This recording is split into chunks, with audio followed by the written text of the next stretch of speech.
Ecco il tiro ed è gol de Ponta e il giocatore viene portato in trionfo.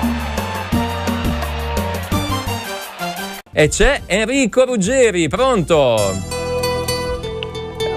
Buongiorno. Pronto, buongiorno. Sappiamo che conduci un programma radio, appunto, il Falco Gabbiano. Falco e Gabbiano, cioè chi è riuscito a dare il colpo d'ala, se sei un falco o un gabbiano, se sei un storlino o un cocao.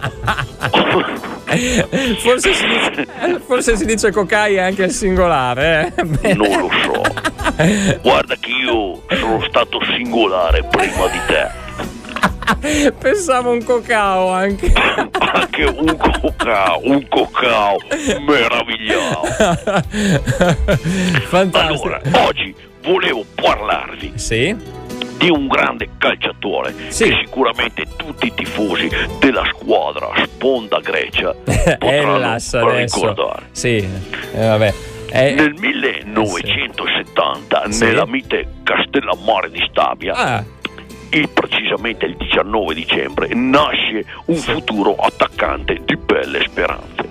Già da piccolino faceva intravedere le sue doti nel campetto dell'oratorio, finché appena spuntati i primi brufoli e i primi pelotti moti non venne notato da un osservatore del Sant'Antonio Abate che militava nell'Interregionale Campana.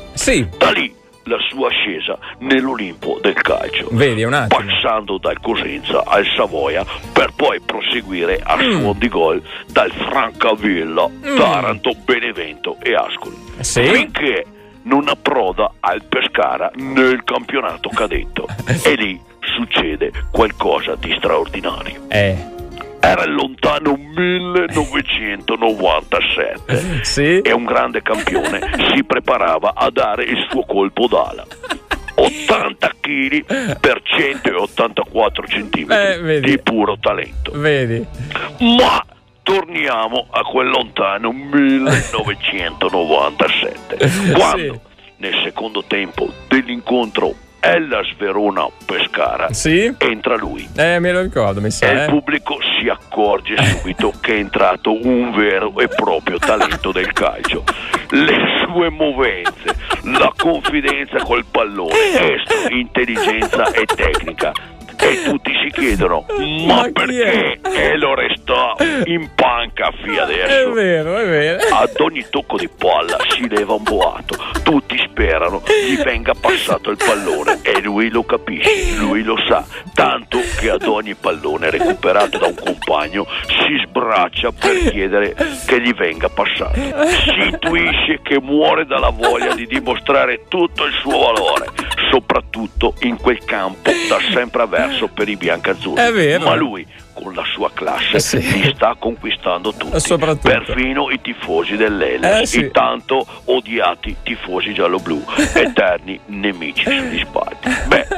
Sembrerà strano, ma nonostante la rivalità tra le due tifoserie, anche il pubblico inizia ad incitarlo, tanto che a fine partita la curva avversaria, dopo averlo incitato in lungo e in largo, lo vuole sotto la curva, lo chiama, vuole riservargli il giusto tributo, una cosa mai successa nel calcio moderno. Un amore a prima vista con la tifoseria rivale non si era mai visto, non fosse stato per il suo compagno di squadra, l'ex giallo-blu Fabrizio Sorriso Cammarata, che saggiamente lo fermò. Lui ci sarebbe andato, lui era fatto così, stava partendo, un genio e sregolatezza, uno che di così ne nasce uno ogni lustro. Stiamo parlando di lui, signori miei, proprio il grande Sossio Aruta, detto Re Leone, 80 kg per 184 centimetri di puro talento, un fuori classe incompreso. Ma quella sera i cori proseguirono a lungo ad incitare il grande Sossio. Ricordiamo noi vogliamo Aruta in Nacional, oppure cambia la maglia, Aruta cambia la maglia, oppure Sossio Aruta portaci in Europa. Oppure c'era chi cantava addirittura oh mamma mamma mamma, oh mamma mamma mamma, sai perché me batte il corazon. Ho visto Sosso Aruta e innamorato sono. Ma il coro che rimarrà nel suo cuore, l'unico e inimitabile, coniato apposta per lui quella sera dai tifosi giallo-blu, il mitico Aruta e Scoresa, e adesso Aruta e Scoresa.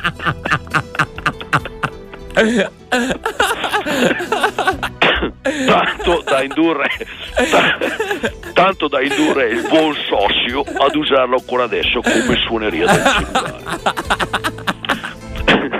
L'ha chiamata. Ma quella sera non riuscì a dare il colpo d'ala. No.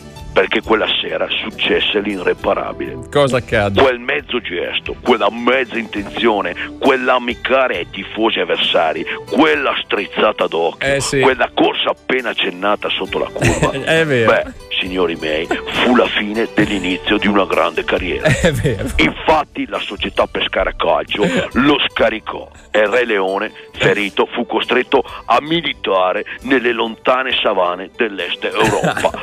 In squadre come il Broccolovic, l'Occhio Bellevic, ma non ci il credo. Caccolovia. Si ricorda delle sue presenze con qualche gol nel Cicciolievic, nel Real Spippolovia, nell'Atletico Cazzosietevic e anche una breve apparizione nel girone di ritorno nel Benfica,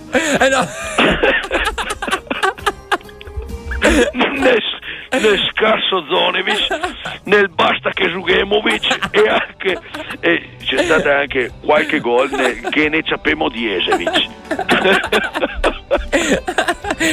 Hanno anche la pagina Facebook ufficiale perché voglio diventare tifoso di queste squadre.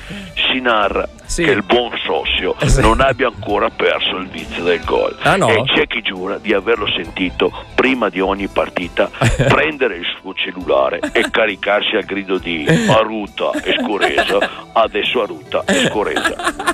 Corri Sossio, corri Re Leone, Aruta e Scoresa, e adesso Aruta e Scoresa. Questo era il racconto di chi non è riuscito a dare il colpo d'ala. Ed è rimasto purtroppo ai margini di quello che poteva essere la carriera di un grande campione. Segnalatemi i vostri colpi d'ala che vorrete, mi trovate sui social, mi trovate sulle mie pagine, insomma, in qualche maniera, se volete, mi trovate. Ciao a tutti. Grazie Enrico. Indimenticabile quanto successe col mitico Sossio Aruta.